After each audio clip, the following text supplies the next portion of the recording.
Uyanırsın, güneş yok. Yüzüne çarptın su zift gibi. Uyanırsın, güneş yok. Akşamdan kalma kuş sesi, o da yok. Annenin sesi bir kabus gibi. Bir lokma ekmek, apartman yankısı, ayak sesi. Koşar adımlarla yürü, yetişemezsin.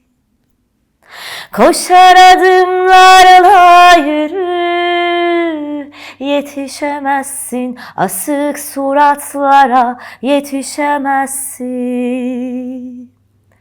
Tramvaylar, metrolar, yürüyen merdivenler, araçların korna sesi, tıkanan yollar.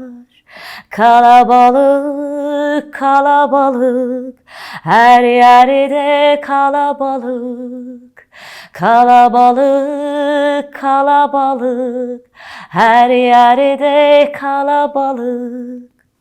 Kalabalığın içine bir yıldız düşer. Kalabalığın içine bir yıldız düşer. Saçılır, saçılır, saçılır, her yerde ışık. Saçılır, saçılır, saçılır, her yüz aydınlık. Hey insan, gündüze de küsme, geceye de. Hey insan, gündüze de küsme, geceye de. Hey insan, kendine de küsme. Yitirme kendini, yitirme kendini. Koş koşabildiğine, yaşa yaşabildiğine. Bak hala ışık var umudunda, ışık var. Işığımız bitmesin.